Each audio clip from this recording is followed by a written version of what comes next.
On behalf of Dr. Deneen and myself, welcome to Things You Don't Know, the podcast that brings you little-known facts concerning well-known people and events, reveals the impact of little-known people and events, and always seeks to entertain.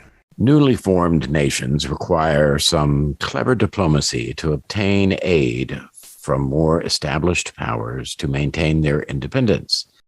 Have you ever thought that physical intimacy and romance could impact the survival of a country? Sex has played a significant role in history, and one of the founding fathers used this idea with great benefit for colonial America. Benjamin Franklin, inventor, publisher, and founding father, seems an unlikely heartthrob. Yet, the elderly, large gentleman had connections throughout France with many French intellectuals and aristocrats and their attractive wives. Dr. Franklin had 3 significant relationships during his time as an ambassador for the newly formed United States at the court of Versailles, then led by the well-meaning but out of his depth Louis XVI. There were sometimes, but not always, sexual relationships. When Franklin was named ambassador to France, he recognized the need to insert himself in the upper levels of French society. He correctly discerned that his most straightforward path to the social level was to play on the French impression that Americans were rustic, bold, nature-loving men. He also understood that playing the role of a strong savage would impress women, and he felt that a side path to climbing social rank and influencing those in power was through their female companions.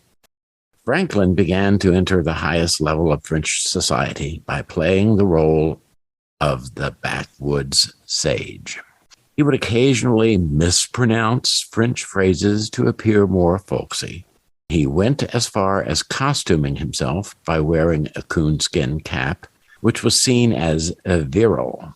Every gesture, every movement was calculated to act the part of the backwoods virile yet non-threatening man. French women had and still have a robust romantic reputation. In this first scene, we are eavesdropping on Franklin and his manservant at his house in France.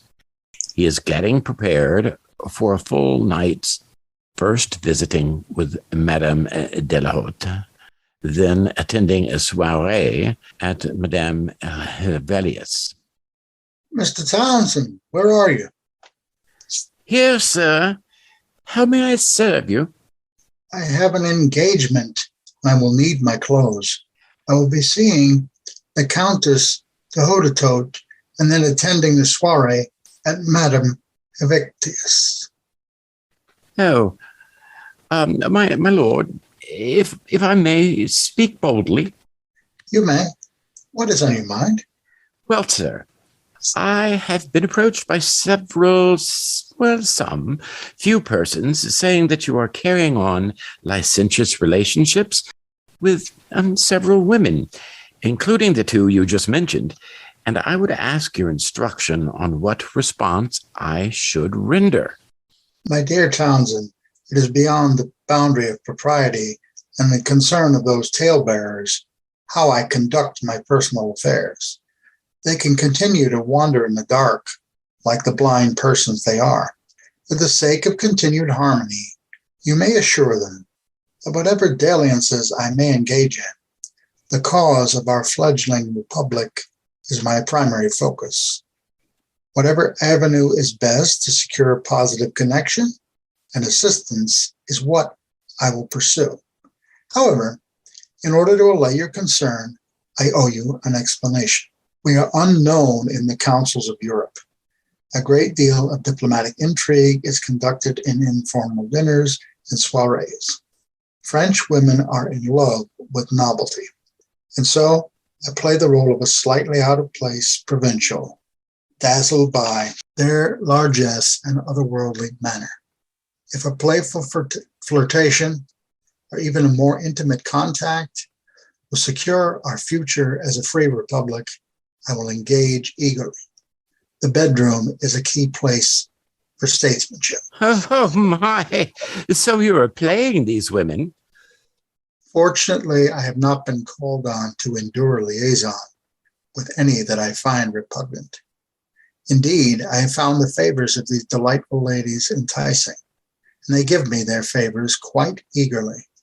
They seem taken with my image as a virile outdoorsman, ready to take on whatever dangers appear. In other words, they are enjoying the notion of taming a wild man with manners. My lord, I pray you will forgive the impudence of my intrusion on your personal affairs. I am in awe of just how well you are helping our new republic gain allies in this gilded world. Now, Townsend, about my clothes. Right here, sir. In this next scene, Franklin is visiting Madame dlhoute. I'm so glad to see you, Monsieur Ambassador d'Electrique. My skin is aquiver with anticipation of your electric touch. Madame dlhoute, seeing your radiant beauty makes the fires of my younger days blaze. Although my skin is not aquiver, my heart is certainly aflutter. I cannot wait to taste your lips and feel your quivering skin. Your beauty and youth are enthralling. Your days in the wilderness have indeed given you a supply of masculine charm. I am pleased and flattered to be some part of your revelation. Your lips are even sweeter than I had fantasized. I am wondering whether I'm able to keep up with you. It is not my intent to be too forward, but I couldn't control my passion. You are also a revelation of how much beauty can be held in one woman. You flatter me beyond my worth. Having you here has given me unending joy. It is my pleasure. Are you coming to the soiree this evening? Madame Helvetius always has many interesting guests, and I do plan to attend. Will Minister Necker be there? He has the royal family's ear, and I need to talk with him. How would I know? Your knowledge of things social and political is far greater than you admit. You are far too kind. But I do admit to you that I do know a few things. Minister Necker has scheduled to be in attendance tonight. Why is that of importance to you, my dear Ambassador d'Electrique? Because he is close to the heart of the court, and the court's favor is critical to the survival of my cause. Maybe you have some ideas on how to persuade the minister to rally to our just and righteous cause. I know the minister is very concerned about the freedom given Catholics in your Protestant nation. Assurance that the idea of religious freedom is taken seriously would undoubtedly provide him with great incentive. There is something more personal you need to understand. He was orphaned at age 10, and he craves the approval of fatherly men. As much as I am enjoying the private time with you, I think it's time for me to make my appearance at the soiree. I would be happy to escort you, but for the sake of propriety, our separate arrival may be more appropriate. The next scene portrays Franklin at the soiree, visiting first with Helvetius, then later with one of the king's cabinet members, Jaques Necker.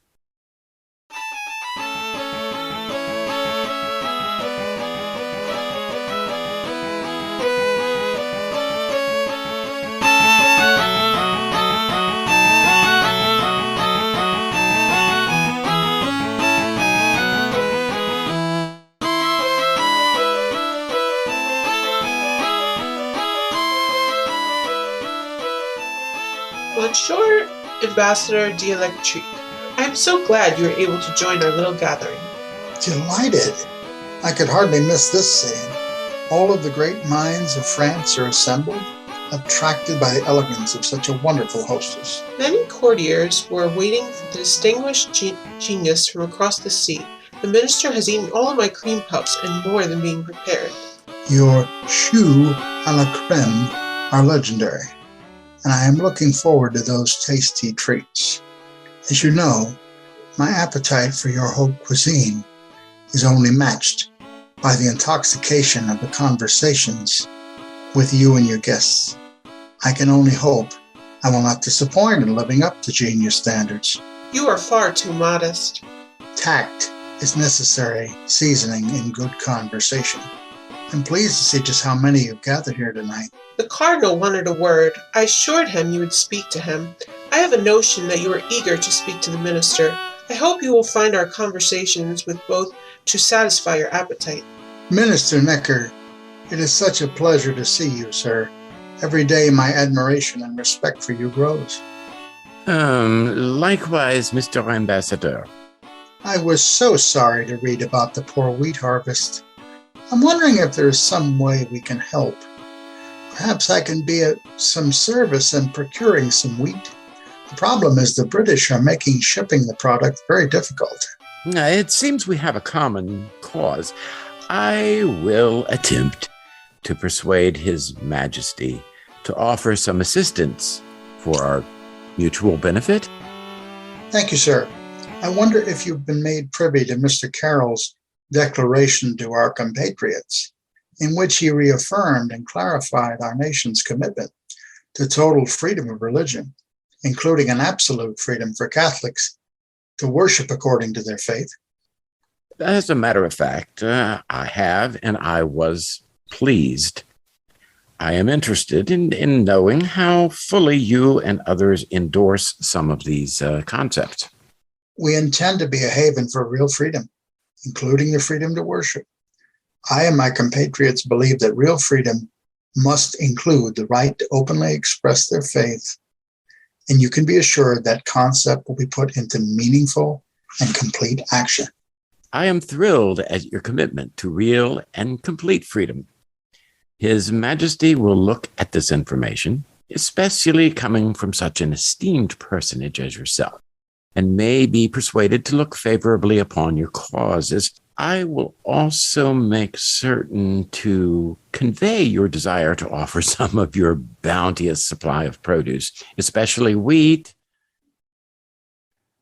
This next scene takes place in two separate venues.